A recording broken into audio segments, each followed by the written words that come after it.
जय श्री राधा रानी सरकार की, जय श्री कृष्ण भगवान की, जय श्री लक्ष्मी नारायण जी भगवान की, जय कार्तिक मास महत्यम्य की।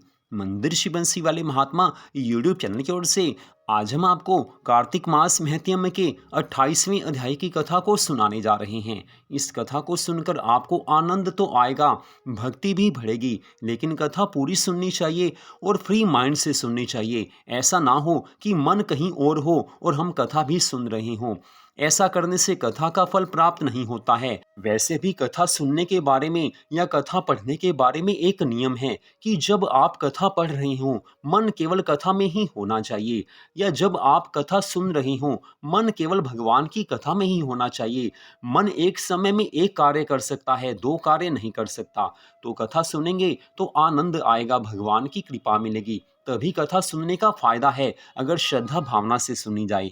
तो कार्तिक मास महत्यम्य के 28वें अध्याय की कथा इस प्रकार है। सूत जी महाराज शौनक आदि 88,000 ऋषियों से कहने लगे हैं कि हे महर्षियों, भगवान श्री कृष्ण जी अपनी प्रियतमा सत्यभामा को यह कथा सुनाकर सायंकाल का संध्योपासन करने के लिए अपनी माता देवकी के भवन में चले गए हैं। इस पाप नाशक कार्तिक मास की कथा का ऐसा ही प्रभाव बतलाया गया है।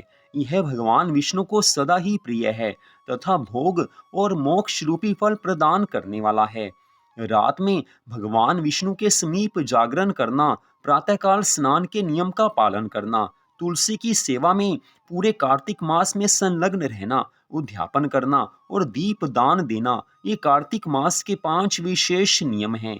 इन पांचों नियमों के पालन करने से कार्तिक मास के व्रत करने वाला पुरुष पूर्ण फल का भागी होता है।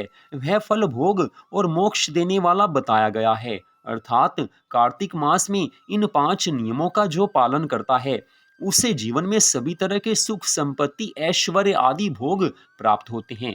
कोई मनोकामना हो पूरी हो जाती है, सुख संपत्ति की प्राप्ति हो जाती है, धन की प्राप्ति होती है, संतान की प्राप्ति होती है, कोई भी इच्छा हो पूर्ण हो जाती है, पितरों को मोक्ष मिल जाता है। और इस जीवन के अंत समय में कार्तिक मास के व्रत का पालन करने वाले भक्तों को भगवान के धाम की प्राप्ति हो जाती है। श्री सूत जी महाराज जी के श्रीमुख से इन वचनों को सुनकर ऋषि कहने लगे हैं कि हे रोमहर्षण कुमार सूत जी, आपने इतिहास सहित कार्तिक मास की विधि का भली भांति वर्णन किया। यह भगवान विष्णु को प्रिय लगने वाला तथा अत्यंत उत्तम फल देने वाला है। इसका प्रभाव बड़ा ही आश्चर्यजनक है, इसलिए इसका अनुष्ठान अवश्य करना चाहिए, क्योंकि इसके व्रत करने से मनुष्य को सभी सुख संपत्ति प्राप्त होते हैं, मोक्ष भी प्राप्त होता है। परंतु यदि कोई व्रत करने वाला पुरुष संकट में पड़ जाए या दुर्गम वन में स्थित हो अथवा रोगों से पीड़ित हो तो उसे इस कल्याणमय कार्तिक मास के व्रत का अनुष्ठान कैसे करना चाहिए, क्योंकि रोगों में घिरे हुए मनुष्य से कार्तिक मास के नियमों का पालन नहीं हो सकता है। किसी दुर्गम वन में कोई हो तो वो भी नियमों का पालन नहीं कर सकता है।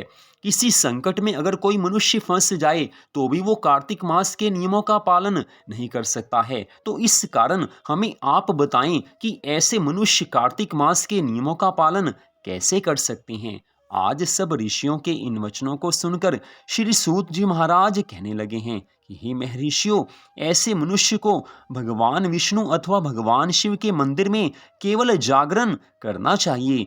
श्री विष्णु भगवान जी और भगवान शिव के मंदिर ना मिलें तो किसी भी मंदिर में वह जागरण कर सकता है। यदि कोई दुर्गम वन में स्थित हो अथवा किसी विपत्ति में फंस जाए तो वह पीपल के वृक्ष की जड़ के पास अथवा तुलसी के वृक्षों के बीच बैठकर जागरण करे।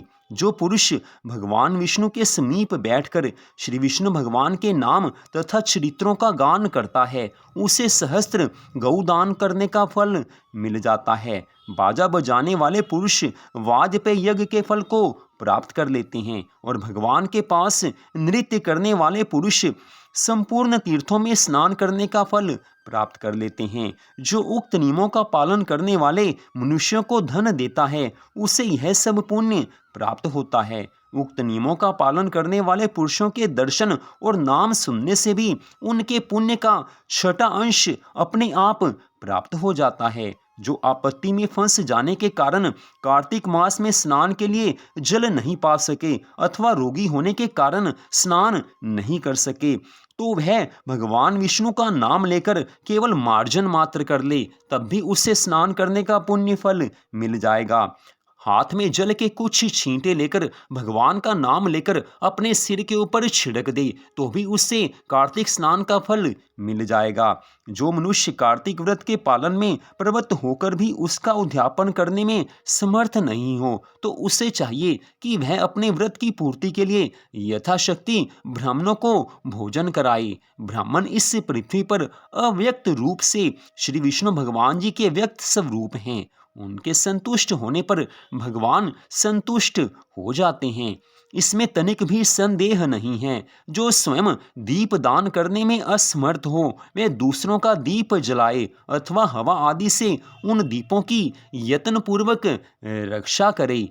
अगर घर में या आसपास तुलसी जी ना हो, तो उसके अभाव में वैष्णव ब्राह्मण का पूजन करें, क्योंकि भगवान विष्णु अपने भक्तों के हृदय में सदा ही विराजमान रहते हैं। अथवा सब साधनों के अभाव में व्रत करने वाला पुरुष व्रत की पूर्ति के लिए ब्राह्मणों, गौओं तथा पीपल और वट के वृक्षों की सेवा करे। इतनी कथा सुनकर सब ऋषियों ने पूछा है कि हे सूत जी महाराज, आपने पीपल और वट को गौ तथा ब्राह्मण के समान कैसे बता दिया? वे दोनों अन्य सब वृक्षों की अपेक्षा अधिक पूज्य क्यों माने गए हैं? इसके बारे में सब कुछ बताने की कृपा कीजिए।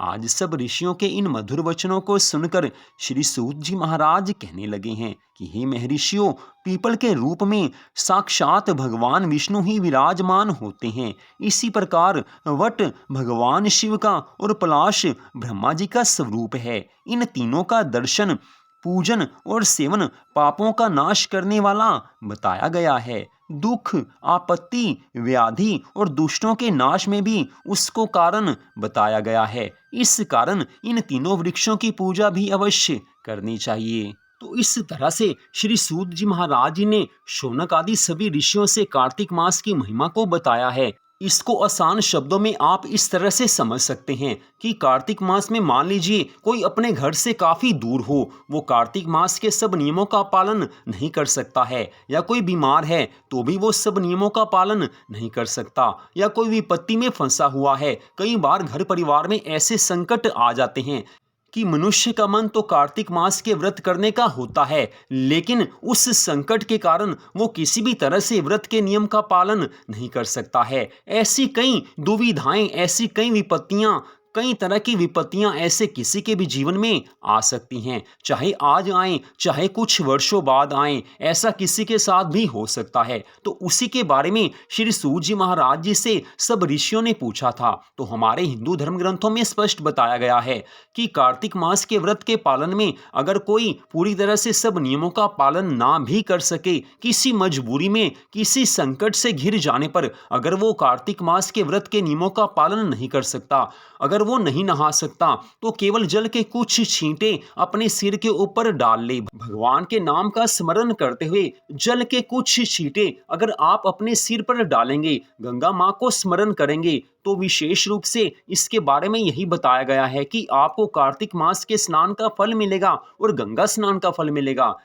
ठीक ऐसे ही अगर कोई कार्तिक मास में प्रतिदिन मंदिर नहीं जा सकता, किसी भी कारण से मंदिर जाने में वो असमर्थ है, तो भी कोई बात नहीं है, आप अपने घर पर रहकर ही भगवान जी का पूजन कर सकते हैं। अगर बीमारी की अवस्था में अपने बिस्तर से उठने में कोई असमर्थ है, तो मन ही मन भगवान के नामों का जाप आप कर लीजिए, तो भी आपको कार्तिक मास की भक्ति करने का फल मिल जाएगा। सबसे विशेष बात यह है कि भगवान तो अंतर्यामी हैं, सबके हृदय की बात जानने वाले हैं। एक मनुष्य जिसने जीवन भर कार्तिक मास के नियमों का पालन किया है, अगर वो बीमारी की अवस्था में बिस्तर से नहीं उठ सकता, केवल भगवान का नाम ही लेता रहता है, तो भी उसे भगवान की भक्ति का फल मिलेगा। पूरे कार्तिक मास में भगवान की भक्ति करने का उसको फल अवश्य मिलेगा ही मिलेगा, क्योंकि उसकी इच्छा तो यही है कि कार्तिक मास में भगवान की भक्ति करूं, पूरी तरह से सब नियमों का पालन करूं। लेकिन शरीर अस्वस्थ है और इस बात को ठाकुर जी जानते हैं, महालक्ष्मी मां जानती हैं, तो ऐसे भक्त के ऊपर भगवान की पूरी कृपा बनी रहती है।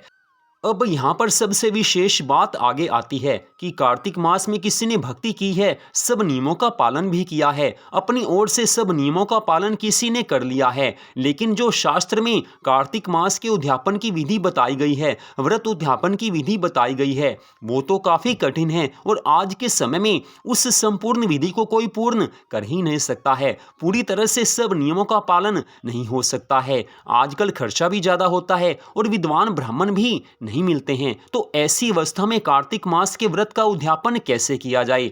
तो हमारे हिंदू धर्म ग्रंथों के नियमों के आधार पर हम आपको यहाँ पर सारांश में बता रहे हैं कि आपने कार्तिक मास की भक्ति की है, कार्तिक मास में पूरी तरह से सब नियमों का पालन किया है और आपने उद्यापन करना है, मन में पूरी इच्छा है, लेकिन पूरी तरह से विधि का पालन, शास्त्रीय विधि का पालन नहीं हो सकता। तो आपने क्या करना है?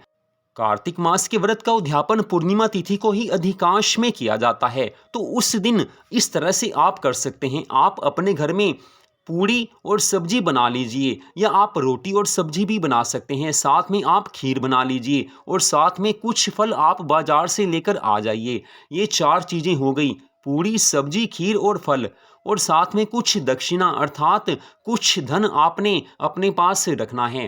पहले तो आप इन सब चीज़ों को किसी ब्राह्मण के घर देकर आ सकते हैं, कुछ कुछ मात्रा में, वो आपकी अपनी इच्छा के ऊपर निर्भर करता है, या आप मंदिर में देकर आ सकते हैं। ये काम आप कर लीजिए और आप अपने घर के मंदिर में इन सभी चीज़ों का भोग भी भगवान को अवश्य लगा दीजिए। अगर आप किसी ब्राह्मण को देकर आ सकते हैं तो अच्छी बात है, मंदिर में देकर आ सकते हैं तो अच्छी बात है, तो भी आपने घर में भोग जरूर लगाना है। लेकिन आप मंदिर में देने नहीं जा रहे हैं, किसी ब्राह्मण को आप देकर नहीं आ रहे हो, तो भी कोई बात नहीं है। आपने अपने घर के मंदिर में श्री राधा कृष्ण भगवान जी को, श्री लक्ष्मी नारायण भगवान जी को इन सब चीज़ों का भोग अवश्य लगाना है। भगवान के चरणों में आपने कुछ दक्षिणा चढ़ानी है, साथ में आपने पूड़ी, सब्जी और खीर का भोग लगाना है, फल का भोग लगाना है। फल कोई भी हो सकता है, पूड़ी की जगह आप रोटी बनाना चाहें तो बना सकते हैं, श्रद्धा भावना पूरी होनी चाहिए। तो इन चीज़ों का आप भगवान को भोग लगाइए। भगवान को जिस वस्तु का भोग लगाया जाता है उसमें प्याज नहीं होता है, ये आप याद रखें। तो भगवान को आपने भोग लगाना है, उस समय प्रार्थना करनी है कि हे श्री राधा कृष्ण भगवान जी, हे श्री लक्ष्मी नारायण भगवान जी, कार्तिक मास के व्रत के नियमों का पालन मैंने अपनी ओर से किया है, जो कमी रह गई हो उसे आप अपनी कृपा से पूर्ण करना। और उद्यापन विधि मैं शास्त्र की पूरी विधि के अनुसार नहीं कर पा रहा, लेकिन मन में जो भक्ति भावना है, शुद्ध भावना से आपके सामने ये वस्तुएं उपस्थित हैं, आप इन्हें ग्रहण कीजिए, इनका भोग लगाइए और मुझ पर कृपा कीजिए। कार्तिक मास के व्रत के मेरे इस उद्यापन को आप स्वीकार कीजिए।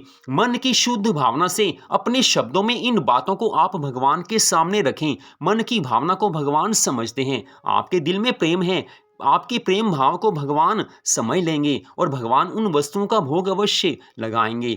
इसके बाद आपने भोग लगाया है, पूजा पाठ आपने सब कुछ पूर्ण कर लिया, तो बाद में आप प्रसाद रूप में इन सब चीज़ों को खा लीजिए, इस प्रसाद को आप खा लीजिए, तो आपका ये कार्तिक मास के व्रत का उद्यापन पूर्ण हो जाएगा। ये भी शास्त्रीय विधि है, लेकिन ये वहाँ पर लागू होती है जहाँ पर भक्त सभी तरह के नियमों का पालन नहीं कर सकते हैं। और आजकल के इस समय में अधिकांश लोग पूरी तरह से सब नियमों का पालन नहीं कर सकते, क्योंकि शास्त्रीय विधि से पूरी तरह से जो उद्यापन कार्य होता है वो पूरा करवाने वाले ब्राह्मण आज मिलते ही नहीं हैं, और अगर मिलते हैं तो लाखों रुपए खर्च होते हैं, तो वैसा उद्यापन तो नहीं हो सकता है। लेकिन भगवान तो प्रेम भाव को स्वीकार करते हैं।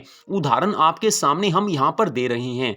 भगवान श्री राम जी की भक्त थी शबरी, उन्होंने भगवान श्री राम जी को बेर खिलाए थे, बेर भगवान को खिलाए हैं, लक्ष्मण जी को खिलाए हैं, लेकिन शबरी के मन में, उस भिलनी के मन में एक ही भाव है कि भगवान को मीठे बेर खिलाने हैं, इसलिए हर बेर को चख चख कर देखती है, खाकर देखती है, मीठे बेर प्रभु को देती है, लेकिन भगवान प्रसन्न होकर उसे खाते हैं। झूठे बेर हैं, लेकिन भगवान कहते हैं कि मैं तो अपने भक्तों के भाव को देखता हूं।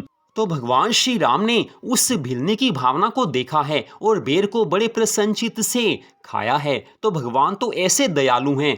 ठीक ऐसे ही यहाँ पर भी भगवान की भक्ति की भावना का नियम लागू होता है। कार्तिक मास में संपूर्ण विधि का पालन आज के समय में कोई नहीं कर सकता है, लेकिन घर में आप इस तरह से उद्यापन कार्य कर सकते हैं। जो विधि आपको बताई है, इस विधि से आप उद्यापन कर सकते हैं।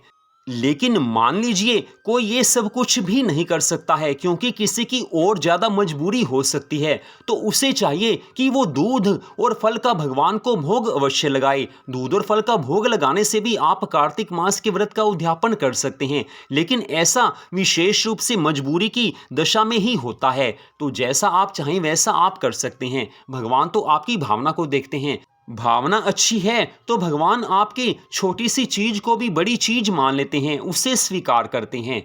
तो सारी बातें आपको बता दी गई हैं। आपके मन में कोई प्रश्न हो इसके बारे में तो आप कमेंट करके प्रश्न पूछ सकते हैं, आपके प्रश्न का उत्तर अवश्य दिया जाएगा। तो आज की इस कथा को आपने सुना, आप सबका हार्दिक धन्यवाद।